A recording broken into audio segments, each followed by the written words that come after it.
Hello friends, स्वागत है आप सभी का खुशबू एकेडमी में। आज की क्लास में फ्रेंड्स मैं आपको बताने वाली हूँ मूल अधिकार यानी कि फंडामेंटल्स राइट्स क्या होते हैं।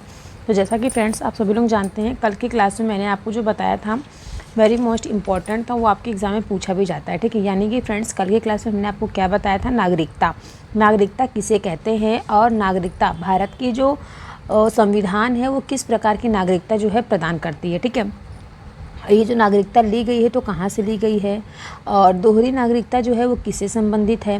तो ये सब चीज़ें जो है फ्रेंड्स मैंने कल की क्लास में आपको बताया था। और देखिए फ्रेंड्स, जो हमारे भारतीय संविधान में एकल नागरिकता का जो प्रावधान है वो किस देश से लिया गया है, तो वो फ्रेंड्स लिया गया है ब्रिटेन देश से। ठीक है, आप सभी लोग याद रखिएगा, ये वेरी मोस्ट इंपॉर्टेंट है और आपके एग्जाम में पूछा भी गया है। तो सभी से रिक्वेस्ट है कि चैनल को सब्सक्राइब और वीडियो को लाइक कर लीजिएगा। चलिए फ्रेंड्स, स्टार्ट करते हैं आज की हम क्लास को। तो देखिए कौन कौन से क्वेश्चंस हैं, क्या क्या इंपॉर्टेंट्स है, सभी चीज़ें मैं आपको बताऊंगी। और एक चीज़ और मैं आपको बता दूं, देखिए आज की क्लास में जो है मैं आपको थोड़ा सा थ्योरी बता देती हूँ। कल की क्लास में मैं आपको बताऊंगी किस प्रकार से इसमें जो है क्वेश्चन आंसर पूछे जाते हैं और आपका यूपीएसएससी पेट में कैसे कैसे क्वेश्चन बनते हैं। ठीक है, तो देखिए फ्रेंड्स, आप सभी से रिक्वेस्ट है कि चैनल को सब्सक्राइब और वीडियो को लाइक कर लीजिएगा। तो चलिए हम स्टार्ट करते हैं। तो देखिए फर्स्ट क्वेश्चन यहाँ पे आपका दिया गया, भारतीय संविधान के किस भाग के अंतर्गत नागरिकों को मौलिक अधिकार प्रदान किए गए हैं। तो किस भाग में किए गए हैं फ्रेंड्स, तो देखिए कौन सा भाग, अगर हम भाग की बात करें तो भाग आपका क्या है 3, और भाग 3 के अंतर्गत अनुच्छेद 12 से अनुच्छेद 35 तक जो है मूल अधिकार जो है प्रदान किए गए हैं भारतीय नागरिक को। ठीक है, तो देखिए फ्रेंड्स, अब हम आपको बताएंगे भाग 3 में क्या क्या चीज़ें हैं और अनुच्छेद 12 से अनुच्छेद 35 तक में जो है क्या क्या चीज़ों को सम्मिलित किया गया है और उसमें क्या क्या चीज़ें बताई गई हैं। ठीक है, तो एक एक करके मैं आपको बताती हूँ। ठीक है, तो सभी लोग समझते हुए चलना। अगर किसी को कहीं भी कोई डाउट हो तो आप तुरंत कमेंट करके हमसे आप पूछ सकते हैं। ठीक है, तो देखिए सेकंड पॉइंट यहाँ पे कह रहा है, भारतीय संविधान द्वारा मौलिक अधिकारों को लागू करने की जो शक्ति है वो किसे प्रदान की गई है। तो देखिए फ्रेंड्स, जो मौलिक अधिकार को लागू करने की शक्ति है वो सर्वोच्च न्यायालय एवं उच्च न्यायालयों को ये जो है शक्ति प्रदान की गई है कि मौलिक अधिकार को ये लागू कर सकते हैं। ठीक है, प्रदान करने की शक्ति जो है मौलिक अधिकार को किसको दिया गया संविधान में, तो सर्वोच्च न्यायालय एवं उच्च न्यायालय को दी गई। ठीक है, अब देखिए यहाँ पे देखिए नेक्स्ट पॉइंट कह रहा है कि भारतीय संविधान का अनुच्छेद 13 जो कि संवैधानिक प्रावधानों को संसद तथा राज्य विधान मंडलों द्वारा बनाए गए नियमों कानूनों पर प्राथमिकता प्रदान करती है। ठीक है, तो इस प्रकार से फ्रेंड्स यहाँ पे कहा गया है कि यानी कि जो भी भारतीय संविधान के जो अनुच्छेद 13 है उसमें संवैधानिक प्रावधानों को संसद तथा राज्य विधान मंडलों द्वारा बनाए गए जितने भी नियम और कानून हो उस पर क्या करेगी, प्राथमिकता प्रदान करती है। ठीक है, अब देखिए यहाँ पे जो है क्वेश्चन नंबर आपका 4th नंबर, यहाँ पे देखिए 4th पॉइंट क्या कह रहा है। 4th पॉइंट में कहा गया है कि भारतीय संविधान के अनुच्छेद 13।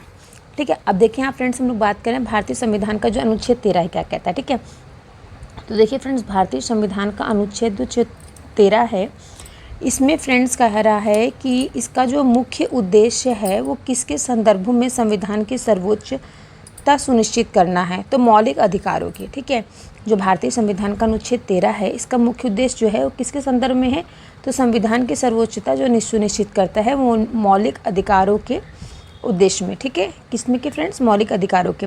इसके बाद नेक्स्ट कह रहा है कि भारतीय संविधान में समानता के अधिकार का विस्तार जो है वो किन अनुच्छेदों में है, तो भारतीय संविधान में समानता के अधिकार की अगर हम बात करें तो अनुच्छेद 14 से 18 तक में दिया गया है। ठीक है, अब देखिए यहाँ पे नेक्स्ट पॉइंट क्या क्या कह रहा है फ्रेंड्स, ध्यान से देखिएगा। यहाँ पे देखिए फ्रेंड्स अनुच्छेद 14, ठीक है याद रखिएगा, यहाँ पे बात हो रही है अनुच्छेद 14 की। अनुच्छेद 14 में देखिए फ्रेंड्स क्या कहा जा रहा है, अनुच्छेद 14 जो है इसमें भारतीय संविधान का कौन सा अनुच्छेद विधि के समक्ष समता के अधिकार से संबंधित है। तो देखिए फ्रेंड्स याद रखिएगा, यहाँ पे बात हो रही है विधि के समक्ष समता के अधिकार की। तो ये फ्रेंड्स किससे संबंधित है, अनुच्छेद 14 से संबंधित है। और यहीं पे अगर फ्रेंड्स बात करें कि जन्म, लिंग, मूल वंश, जाति, धर्म आदि के आधार पर विभेद का प्रतिषेध जो है वो अनुच्छेद 15 का एक मूल अधिकार है, इसे समानता के अधिकार के अधीन वर्गीकृत किया गया है। ठीक है, अब देखिए नेक्स्ट पॉइंट इसमें कह रहा है कि भारतीय संविधान का प्रस्तावना में प्रयुक्त जो हुआ था समाजवाद, यानी कि फ्रेंड्स आप सभी को पता है जब मैं उद्देशिका या फिर प्रस्तावना आपको पढ़ा रही थी उसमें जो यूज किया गया था समाजवाद शब्द को किस अनुच्छेद में के साथ समग्रता में रख कर सर्वोच्च न्यायालय द्वारा समान कार्य के लिए समान वेतन का मौलिक अधिकार प्रदान किया गया है। तो वो फ्रेंड्स है अनुच्छेद 14 तथा अनुच्छेद 16 में। ठीक है, जो समाजवाद शब्द वहाँ पे जो यूज किया गया है उसको जो है किस अनुच्छेद के साथ समग्रता में रखा गया है, और तो सर्वोच्च न्यायालय द्वारा समान कार्य के लिए समान वेतन, जैसा जो कार्य करता है उसके लिए समान वेतन जो है इसका मौलिक अधिकार प्रदान किया गया है अनुच्छेद 14 और अनुच्छेद 16 में। ठीक है, अब देखिए यहाँ पे नेक्स्ट कह रहा है कि भारतीय संविधान के अनुच्छेदों में से कौन सा एक लोक नियोजन के विषय में भारत के सभी नागरिकों को अवसर की समता की गारंटी प्रदान करता है। तो देखिए फ्रेंड्स, जो अवसर की क्षमता की गारंटी प्रदान करता है वो है अनुच्छेद 16 का 1 और अनुच्छेद 16 का 2। ठीक है, अब नेक्स्ट कह रहा है अन्य और फिर पिछड़ा वर्ग ओबीसी जातियों के वर्गीकरण हेतु किसकी अध्यक्षता में आयोग का गठन किया गया है। तो वो है फ्रेंड जस्टिस रोहिणी का जो है गठन किया गया है। ठीक है, तो आई होप यहाँ तक आप सभी को समझ में आया। किसी को कोई डाउट हो तो कमेंट करके पूछिएगा। ठीक है, अब देखिए फ्रेंड्स नेक्स्ट यहाँ पे क्या कह रहा है, ये जो चार्ट है ये आप लोग ध्यान से देखिए। यहाँ पे दिया गया है संवैधानिक उपबंध। ठीक है, क्या दिया गया है फ्रेंड, संवैधानिक उपबंध, जिसमें आपको यहाँ पे फर्स्ट पॉइंट दिख रहा है केवल भारतीय नागरिकों को प्राप्त मूल अधिकार। यहाँ पे कह रहा है भारतीयों एवं विदेशी नागरिकों को प्राप्त मूल अधिकार। ठीक है, तो इस प्रकार से आपको जो आपका संवैधानिक उपबंध है इसको 2 टाइप डिवाइड किया गया। ठीक है, फर्स्ट टाइप बताया गया केवल जो भारतीय नागरिकों को प्राप्त है मूल अधिकार उनके बारे में। अब देखिए यहाँ पे मैं आपको बता दूँ भारतीय जो है नागरिक इनको कौन कौन से मूल अधिकार प्राप्त है। तो पहला यहाँ पे कह रहा है धर्म, मूल वंश, जाति, लिंग या जन्म स्थान के आधार पर विभेद का प्रतिषेध किया गया है, जो कि आपको अनुच्छेद 15 में देखने को मिलेगा। ठीक है, नेक्स्ट कह रहा है लोक नियोजन के विषय में अवसर की क्षमता, जो कि मैंने अभी आपको बताया अनुच्छेद 16 के अंतर्गत है। इसके बाद थर्ड कह रहा है वाक एवं अभिव्यक्त शांतिपूर्व एवं शस्त्र रहित सम्मेलन करने, संघ एवं सरकारी समिति बनाने, भारत के राज्य क्षेत्र में अवधारण एवं बसने तथा व्यापार करने की स्वतंत्रता के रूप में, ये फ्रेंड्स बताया गया अनुच्छेद 19 में। ठीक है, इसके बाद फोर्थ पॉइंट यहाँ पे देखिए कह रहा है अल्पसंख्यक वर्गों के हितों का संरक्षण, जो कि अनुच्छेद 29 में दिया गया है। ठीक है, अनुच्छेद 29 आपका क्या कहता है, तो वो कहता है फ्रेंड्स अल्पसंख्यक वर्गों के हितों का संरक्षण करना। ठीक है, नेक्स्ट एंड 5 पॉइंट है शिक्षण संस्थानों की स्थापना और प्रशासन करने का अल्पसंख्यक वर्गों का मूलाधिकार है। ठीक है, क्या है फ्रेंड्स, अल्पसंख्यक वर्गों का क्या है, एक अधिकार है, जो कि आपके अनुच्छेद 30 में दिया गया है। ठीक है, अब देखिए यहीं पे आपका पॉइंट बताया गया है, यहाँ पे ध्यान से देखिएगा। यहाँ पे देखिए फ्रेंड्स कह रहा है भारतीय एवं विदेशी नागरिकों को प्राप्त मूल अधिकार। तो भारतीय और जो विदेशी व्यक्ति हैं जो उनको नागरिकों को कौन कौन से मूल अधिकार प्राप्त हैं। तो फर्स्ट कह रहा है विधि के समक्ष समता और विधियों का समान संरक्षण अनुच्छेद 14 में दिया गया है। इसके बाद नेक्स्ट पॉइंट दूसरा पॉइंट कह रहा है अपराधों के लिए दोष सिद्धि के संबंध में संरक्षण जो है ये अनुच्छेद 20 में बताया गया है। इसके बाद नेक्स्ट पॉइंट कह रहा है जीवन का अधिकार जो है वो अनुच्छेद 21 में बताया गया है। शिक्षा का अधिकार जो है फ्रेंड्स अनुच्छेद 21A में बताया गया। ठीक है, 21E में जो है ये यहाँ पे शिक्षा का अधिकार बताया गया। ठीक है, अब देखिए फ्रेंड्स इसमें जो है किस प्रकार से आपके एग्जाम में क्वेश्चन आंसर पूछे जाते हैं। ठीक है, ये जो है फ्रेंड्स मैं कल की क्लास में आपको बताऊंगी कि इसमें किस प्रकार से क्वेश्चन आंसर आपको पूछे गए हैं, किस प्रकार से आपको क्वेश्चन आंसर करने हैं। ठीक है, नेक्स्ट पॉइंट कह रहा है कुछ दशाओं में गिरफ्तारी एवं निरोध से संरक्षण अनुच्छेद 22 में बताया गया है। नेक्स्ट कह रहा है शोषण के विरुद्ध अधिकार जो अनुच्छेद 23 और 24 में दिया गया है। नेक्स्ट पॉइंट कह रहा है धर्म एवं संस्कृति की स्वतंत्रता का अधिकार जो है अनुच्छेद 25, 26, 27, 28 में बताया गया है। ठीक है, यहाँ तक आई होप आप सभी को समझ में आ गया होगा। जिसको जो डाउट है कमेंट करके पूछ लीजिएगा। ठीक है, अब देखिए यहाँ पे नेक्स्ट पॉइंट क्या कह रहा है, ध्यान से देखिए। कह रहा है कि संविधान के किस अनुच्छेद के अंतर्गत अस्पृश्यता का उन्मूलन किया गया है। तो सभी को फ्रेंड्स पता है, मैंने आपको कल की क्लास में बताया था अनुच्छेद 17 जो है उसमें जो है उसके अंतर्गत अस्पृश्यता का उन्मूलन किया गया है। ठीक है, अब देखिए फ्रेंड्स संविधान में अस्पृश्यता जो है परिभाषित नहीं है। अस्पृश्यता जो है ये निवारण अधिनियम 1955 के अंतर्गत अस्पृश्यता को बढ़ाना देना, ठीक है, बढ़ावा देना एक दंडनीय अपराध है। ठीक है, बढ़ावा देना क्या है, अस्पृश्यता को एक बढ़ावा देना ये दंडनीय अपराध है। नेक्स्ट पॉइंट कह रहा है अनुच्छेद 18 का संबंध किससे है। तो अनुच्छेद 18 का जो संबंध उपाधियों के अंत से है। ठीक है, किससे फ्रेंड्स, उपाधियों के अंत से है। ओके, नेक्स्ट देखिए, नेक्स्ट पॉइंट यहाँ पे आप सभी के सामने आ गया। कह रहा है भारतीय संविधान के किस अनुच्छेद में वाक एवं अभिव्यक्ति की स्वतंत्रता, freedom of speech and expression के मूल अधिकार का प्रावधान किया गया है। तो फ्रेंड्स अनुच्छेद 29 में। अनुच्छेद 29 जो है फ्रेंड्स, ये किसी भी व्यक्ति को स्वतंत्रता, ठीक है, स्वतंत्रता का अधिकार जो है ये प्रावधान करता है। ठीक है, इसके बाद नेक्स्ट पॉइंट कह रहा है कि भारत के संविधान में प्रेस की स्वतंत्रता का प्रत्यक्ष प्रावधान नहीं है, परंतु यह स्वतंत्रता किस अनुच्छेद में अंतर्निहित है। तो अनुच्छेद 19A में जो है वो फ्रेंड्स क्या है, अंतर्निहित है। ठीक है, अब इसके बाद देखिए फ्रेंड्स, यहाँ पे एक पॉइंट है, भारतीय संविधान में आर्थिक समानता, ठीक है, समानता के मौलिक अधिकार में सम्मिलित नहीं है। ठीक है, आर्थिक रूप से जो है समानता के रूप में मौलिक अधिकार सम्मिलित नहीं है। ठीक है, अब देखिए फ्रेंड्स, यहाँ पे आपका जो है एक पेज कंप्लीट होता है। अब मैं आपको अनुच्छेद 19 के बारे में यहाँ बताऊँगी। ठीक है, अनुच्छेद 19 देखिए आप सभी के सामने आ गया है। अनुच्छेद 19 के अंतर्गत 6 स्वतंत्रताएँ दी गई हैं। ठीक है, अभी देखिए आज 6 स्वतंत्रताएँ कौन कौन सी दी गई हैं।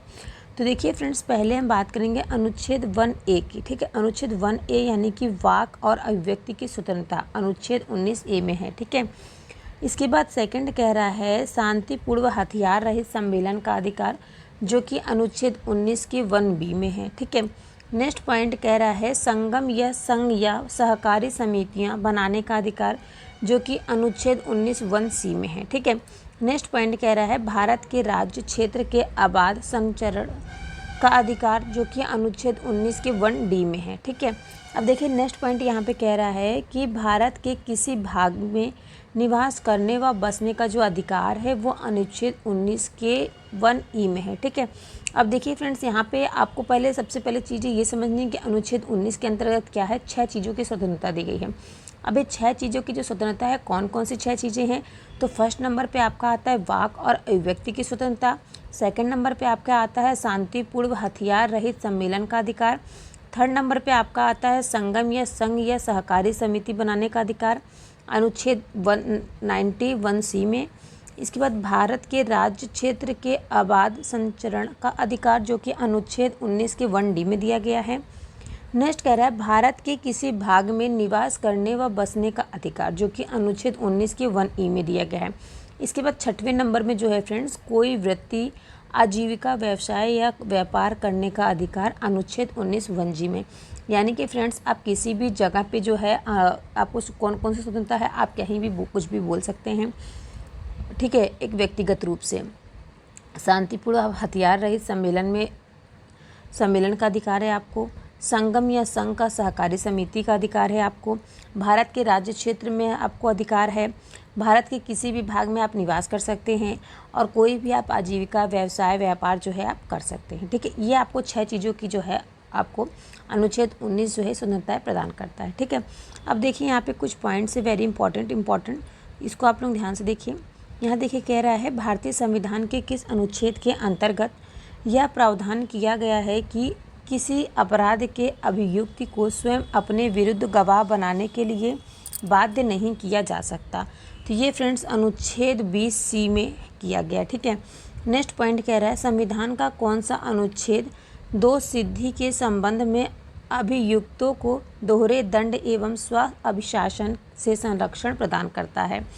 तो ये फ्रेंड्स है अनुच्छेद 20 के अंतर्गत। ओके, नेक्स्ट पॉइंट कह रहा है भारतीय संविधान का कौन सा अनुच्छेद व्यक्ति की विदेश यात्रा के अधिकार को संरक्षण प्रदान करता है। तो देखिए फ्रेंड्स, भारतीय संविधान का अनुच्छेद 21 जो है, यह अनुच्छेद जो है व्यक्ति की विदेश यात्रा के अधिकार को संरक्षण प्रदान करता है। ओके, यहाँ तक आई होप आप सभी को समझ में आ गया है। अगर कोई डाउट हो तो आप कमेंट करके हमसे पूछ सकते हैं। ठीक है, अब देखिए नेक्स्ट पॉइंट यहाँ पे कह रहा है मौलिक अधिकारों के अंतर्गत कौन सा अनुच्छेद जो है बच्चों के शोषण के विरुद्ध प्रावधान से संबंधित है। तो बच्चों के शोषण के विरुद्ध जो है प्रावधान से संबंधित है अनुच्छेद 24 हो गया। ठीक है फ्रेंड्स, कौन सा अनुच्छेद है, अनुच्छेद 24। ठीक है, तो अब देखिए नेक्स्ट पॉइंट यहाँ से, नेक्स्ट पॉइंट क्या कह रहा है। नेक्स्ट पॉइंट देखिए फ्रेंड्स, कह रहा है यहाँ पे कि भारतीय संविधान के अनुच्छेद 32 के अंतर्गत कौन से अधिकार प्रवर्तित किए जा सकते हैं। तो फ्रेंड्स मौलिक अधिकार, ठीक है। भारतीय संविधान का जो अनुच्छेद 32 है इसके अंतर्गत कौन सा अधिकार प्रवर्तित किया जा सकता है, तो वो है फ्रेंड्स कौन सा, मौलिक अधिकार, ठीक है, याद रखिएगा। नेक्स्ट पॉइंट कह रहा है कि मौलिक अधिकारों का संरक्षण कौन है। तो मौलिक अधिकारों का जो संरक्षक है वो फ्रेंड्स न्यायपालिका है, ठीक है। कौन है फ्रेंड्स, न्यायपालिका है, ओके। नेक्स्ट कह रहा है कि भारतीय संविधान का अनुच्छेद 30A, भारतीय संविधान का जो अनुच्छेद 30(1) है ये अल्पसंख्यकों को अपनी रुचि के शिक्षण संस्थाओं को स्थापित एवं संचालित करने के अधिकार को संरक्षण प्रदान करता है, ओके। यहाँ तक सभी को समझ में आया। नेक्स्ट एंड लास्ट पॉइंट देखिए यहाँ पे दिया गया है, डॉक्टर भीमराव अंबेडकर ने मौलिक अधिकारों में से किसे संविधान का हृदय एवं आत्मा कहा है। तो देखिए फ्रेंड्स, जो डॉक्टर भीमराव अंबेडकर हैं सभी लोग जानते हैं, ये संविधान इन्होंने जो है संविधान पूरी लिखी है बुक, ठीक है। तो इन्होंने फ्रेंड्स जो है मौलिक अधिकारों में से किसे संविधान का हृदय एवं आत्मा कहा है। तो संवैधानिक उपचारों का अधिकार जो कि अनुच्छेद 32 है, इसको इन्होंने जो है क्या कहा है, संविधान का हृदय एवं आत्मा के नाम से इन्होंने कहा है, ठीक है। तो यहाँ तक सभी को समझ में आ गया। इसके बाद देखिए नेक्स्ट पॉइंट यहाँ पे क्या कह रहा है, ठीक है। यहाँ पे देखिए फ्रेंड्स, यहाँ पे फर्स्ट पॉइंट कह रहा है कि व्यक्तिगत स्वतंत्रता, ठीक है, व्यक्तिगत स्वतंत्रता यानी कि पर्सनल फ्रीडम के अधिकार के लिए कौन सी याचिका दायरा की जा सकती है। तो ये फ्रेंड्स है बंदी प्रत्यक्षीकरण, ठीक है। अगर आपको व्यक्तिगत फ्रीडम चाहिए तो उसके लिए आप कौन सी याचिका दायरा की जा सकती है, तो वो फ्रेंड्स है बंदी प्रत्यक्षीकरण। नेक्स्ट कह रहा है संसद को मौलिक अधिकारों में संशोधन का अधिकार किस वाद में निर्णय के आधार पर प्राप्त हुआ है। तो वो है फ्रेंड्स केशवानंद भारती बनाम केरलवाद, जो कि 1973 ईस्वी में, ठीक है। इसके बाद नेक्स्ट पॉइंट कह रहा है संपत्ति के मौलिक अधिकार को किस संविधान संशोधन के द्वारा मौलिक अधिकारों की श्रेणी से हटाकर केवल वैधानिक अधिकार बनाया गया है। तो ये फ्रेंड्स केवल वैधानिक अधिकार जो बनाया गया है 44वें संविधान संशोधन 1978 द्वारा, ठीक है। 44वें संविधान संशोधन 1978 द्वारा क्या किया गया है, संपत्ति के जितने भी मौलिक अधिकार हैं उसको संशोधन के द्वारा मौलिक अधिकारों को श्रेणी से हटाकर केवल वैधानिक अधिकार पर बनाया गया है, ठीक है। नेक्स्ट पॉइंट कह रहा है कि वर्तमान समय में भारतीय संविधान के अंतर्गत संपत्ति का अधिकार, यानी कि फ्रेंड्स यहाँ पे कहा जा रहा है वर्तमान समय में जो भारतीय संविधान के अंतर्गत जो संपत्ति का अधिकार है वो किस प्रकार की अधिकार है। तो वो फ्रेंड्स किस प्रकार का है, वैधानिक अधिकार है, ठीक है, याद रखिएगा। अब देखिए यहाँ पे नेक्स्ट पॉइंट कह रहा है सूचना का अधिकार एक विधिक अधिकार है जो कि सूचना का अधिकार अधिनियम 2005 के माध्यम से प्रदान किया गया है, ठीक है। नेक्स्ट पॉइंट कह रहा है कि आर्थिक रूप से पिछड़े वर्ग को आरक्षण प्रदान करने के लिए संविधान में कौन सा अनुच्छेद जोड़े गए हैं। तो आर्थिक रूप से पिछड़े वर्ग को आरक्षण प्रदान करने के लिए फ्रेंड्स अनुच्छेद 15 का 6 तथा 16 का 6 जोड़ा गया है, ठीक है।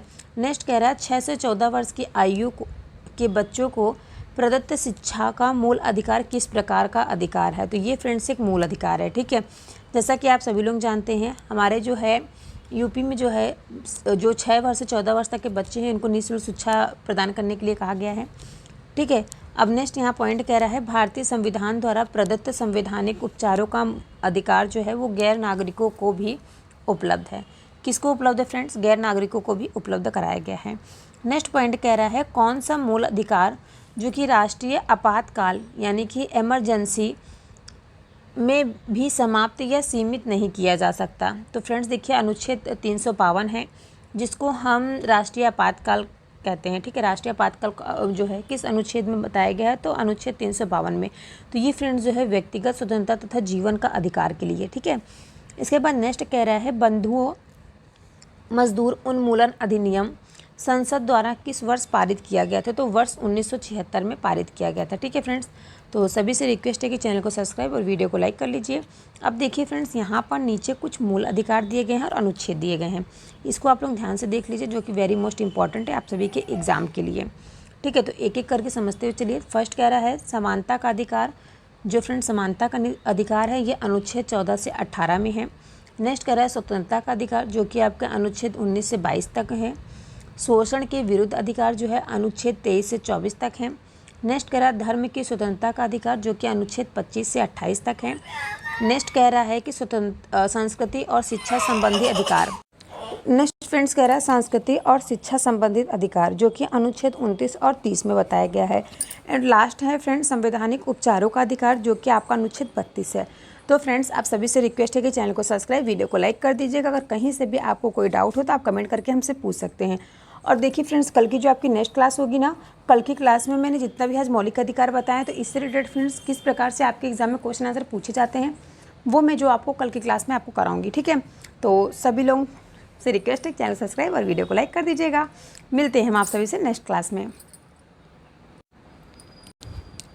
आज की क्लास कैसी लगी कमेंट करके ज़रूर बताइएगा। आप सभी लोग, जितने भी क्वेश्चन मैंने बताए सभी इंपॉर्टेंट है आप सभी के एग्ज़ाम के लिए।